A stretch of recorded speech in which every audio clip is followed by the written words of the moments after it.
മൂത്രത്തിൽ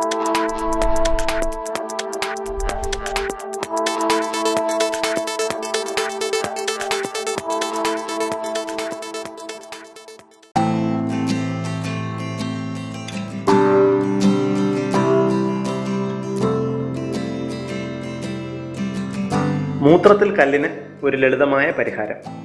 മൂത്രത്തിൽ കല്ല് എന്ന് പേര് പറയുമെങ്കിലും വൃക്കയിലോ മൂത്രനാളിയിലോ തങ്ങി നിൽക്കുന്ന കട്ടിയേറിയതും മൂർച്ചയുള്ളതുമായ കല്ലുകളാണിവ.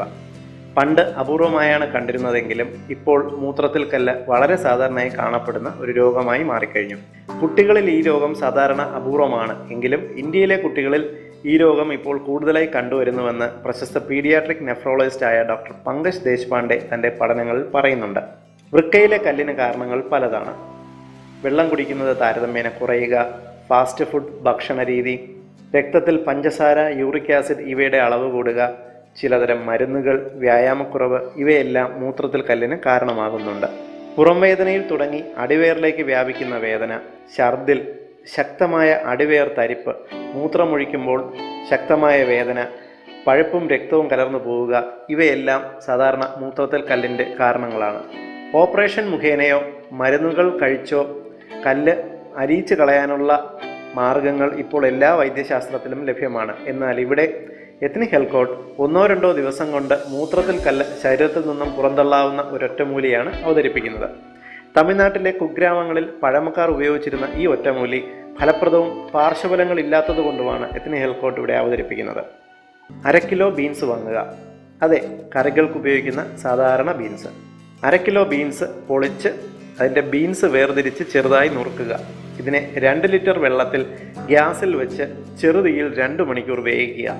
എന്നിട്ട് ഇത് മിക്സിയിലിട്ട് നന്നായി അരയ്ക്കുക. ഈ മിശ്രിതം തണുത്ത ഉടനെ രാവിലെ വെറും വയറ്റിൽ തന്നെ മുഴുവൻ കുടിക്കുക. ചിലർക്ക് ഇത് മുഴുവൻ കുടിക്കാൻ സാധിക്കുകയില്ല. സാരമില്ല, പകുതിക്ക് മുകളിൽ എന്തായാലും കുടിക്കുക. അതിനുശേഷമുള്ള 2 മണിക്കൂർ സമയം ഭക്ഷണമൊന്നും കഴിക്കരുത്. പകരം 3 ലിറ്റർ വെള്ളം 2 മണിക്കൂർ കൊണ്ട് അല്പാൽപമായി കുടിച്ചു തീർക്കുക. ആസിഡ് മിശ്രിതങ്ങളായ ചായയോ കാപ്പിയോ ഈ സമയം കുടിക്കരുത്. കാരണം ആസിഡ് മിശ്രിതങ്ങൾ മൂത്രത്തിൽ കല്ല് അലിയുന്നതിനെ തടയും. 3 മണിക്കൂർ കഴിഞ്ഞതിന് ശേഷം വിശന്നാൽ കഞ്ഞിയോ മറ്റു ലഘുഭക്ഷണങ്ങളോ കഴിക്കാം. വൈകുന്നേരത്തിനുള്ളിൽ മൂത്രത്തിൽ കൂടി കല്ല് തരിതരിയായി അലിഞ്ഞു പോകുന്നത് നിങ്ങൾക്ക് അറിയാൻ സാധിക്കും. ചിലരിൽ കല്ല് താഴേക്ക് വരുമ്പോൾ ചെറിയ വേദന ഉണ്ടായി എന്ന് വരാം. സാരമില്ല, വേദന സ്വയം മാറിക്കൊള്ളും. 2 ദിവസം കഴിഞ്ഞ് നിങ്ങൾ എക്സ്റേയോ അൾട്രാസൗണ്ട് സ്കാനോ പരിശോധിച്ച് നോക്കിക്കഴിഞ്ഞാൽ കല്ല് പോയിട്ടുണ്ടോ എന്ന് നിങ്ങൾക്ക് മനസ്സിലാകും. യാതൊരു സൈഡ് എഫക്റ്റും ഇല്ലാത്ത എല്ലാവർക്കും ട്രൈ ചെയ്യാവുന്ന ഈ ഒറ്റമൂലി നിങ്ങൾക്ക് വേണ്ടി അവതരിപ്പിക്കുന്നത് ethnichealthcode.com.